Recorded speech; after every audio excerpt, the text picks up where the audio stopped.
बिस्मिल्लाहिर्रहमानिर्रहीम अस्सलाम वालेकुम। कैसे आप सब लोग देख रहे हैं मेरा YouTube channel SR trading club.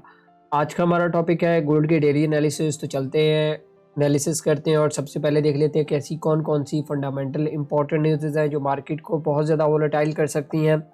और अगर हम लोग फंडामेंटल न्यूज़ की बात करें तो चलते हैं फॉरेक्स फैक्ट्री के ऊपर और देखते हैं कि फॉरेक्स फैक्ट्री के ऊपर आज कौन सी इंपॉर्टेंट न्यूज़ है।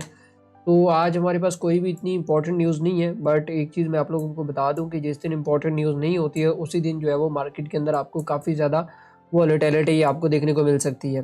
तो असल में वीडियो लेट बनाने का मकसद ये था कि यूएस सेशन का वेट कर रहे थे कि अगर यूएस सेशन के अंदर गोल्ड की कोई, अब देखिए आप लोगों को पता है कि काफ़ी टाइम से गोल्ड एक ब्रेकआउट के मतलब रेंज की जो है वो सिनेरियो में है और हम लोग वेट कर रहे हैं ब्रेकआउट का, तो ताकि किसी साइड पे ब्रेकआउट करे या हमें किसी सपोर्ट रेजिस्टेंस लेवल पे मिले तो उसके बाद हम उसको प्रॉपर जो है वो ट्रेड कर सके। तो चलते हैं टेक्निकल चार्ट के ऊपर। टेक्निकल चार्ट के ऊपर देखते हैं कि गोल्ड आज हमें क्या सेटअप बता रहा है और किस तरीके से हम लोगों को ट्रेड करना है और किस तरीके से हमें इससे मुनाफा बनाना है।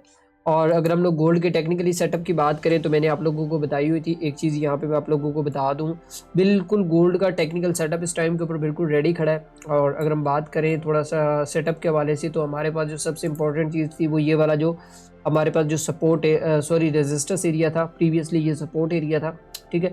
अब ये हमारे पास एक अच्छा रेजिस्टेंस एरिया है और हमारे पास ये वाला जो सपोर्ट एरिया है। अब यहाँ पे मैं आप लोगों को एक चीज़ बताऊंगा कि जैसे मार्केट आपकी रेंज में चल रही होती है तो रेंज के अंदर आप लोगों को क्या करना होता है कि कुछ इस तरीके से ट्रेड करना होता है, वो मैं आप लोगों को बता देता हूँ, ठीक है। मैं एक मिनट इसकी वैल्यू सेट कर लूँ। अच्छा देखें, अभी हम बात करें यहाँ पे इस एरिया में प्रीवियसली अगर चीज़ों को डिस्कस करें तो हमारे पास यहाँ पे गोल्ड की मार्केट यहाँ तक आई और यहाँ तक आने के बाद मार्केट के अंदर एक अच्छी खासी आपको इन दो सपोर्ट एंड रेजिस्टेंस के दरमियान अगर आप देखें तो आपको एक अच्छी खासी जो रेंज है वो देखने को मिली है। और उसके बाद अभी करंट सिचुएशन में गोल्ड की मार्केट ने क्या किया कि इस लो को जो है वो टेस्ट किया और टेस्ट करने के बाद गोल्ड की मार्केट जो है वो दोबारा अपने इस फाइनल रेजिस्टेंस के ऊपर खड़ी है। अब यहाँ पे एक चीज़, चार तरह की चीज़ें होती हैं। मैं आपको हमेशा एक चीज़ बताता हूँ कि जो रेंज के अंदर जो लोग ट्रेड का जो काम करते हैं या जो लोग रेंज के अंदर काम करना पसंद करते हैं तो वो क्या होता है, अभी मैं रेंज की स्ट्रेटजी आपको बताता हूँ। अब देखिए यहाँ पे रेजिस्टेंस एरिया के ऊपर मार्केट खड़ी है।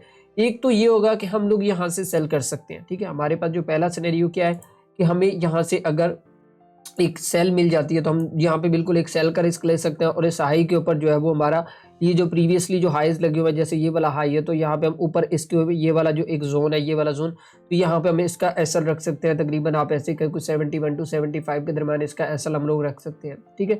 अब बात समझ में आ गई। अच्छा उसके बाद अगर हम लोग बात करें ब्रेकआउट की, ठीक है, ब्रेकआउट स्ट्रेटजी। अब गोल्ड की मार्केट को अगर ऊपर जाना है तो ये वाली जो कैंडल है इसको इस तरीके से जो है वो ब्रेक करना पड़ेगा मार्केट को, और ब्रेक करने के बाद जो है वो इस तरह ऊपर क्लोज हो जाती है और क्लोज होने के बाद जो नेक्स्ट कैंडल है वो आपकी नीचे आती है कुछ इस तरीके से।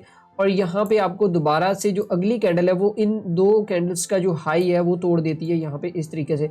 तो फिर हम इसके अंदर जो अगेन बाय है वो देख सकते हैं कि गोल्ड की मार्केट के अंदर थोड़ा सा ये रिटेस्ट करे और रिटेस्ट करने के बाद थोड़ा नीचे आए यहाँ पे इस सपोर्ट एरिया के अंदर। तो यहाँ पे हम इसके ऊपर जो है एक बाय एंटर करेंगे और बाय एंटर करने के बाद यहाँ पे हम इसके नीचे के लो के नीचे का हम लोग स्टॉप लॉस रख लेंगे। ये तो हमारे पास बाइंग का सेटअप था। अब यहाँ पे आपको सेल भी समझ आ गई, बाय भी समझ आ गई।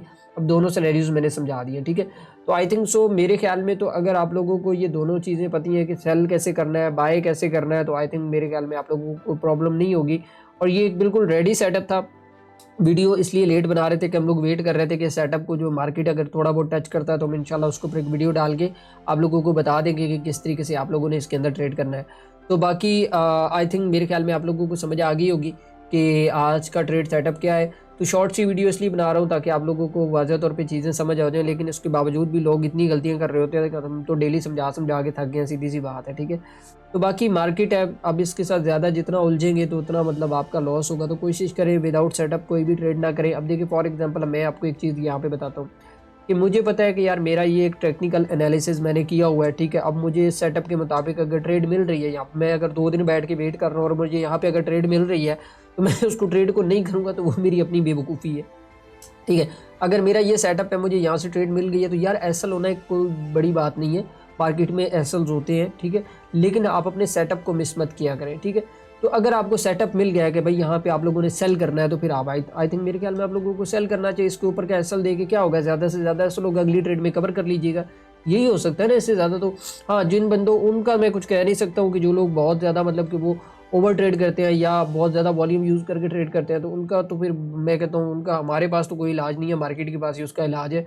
वो बेहतर करना जानती है। आई थिंक आप लोगों को पता है कि यार किस तरीके से मार्केट जो है वो अपने ट्रेडर्स का जो इस तरह के काम करते हैं उनका क्या हाल करती है, ठीक है?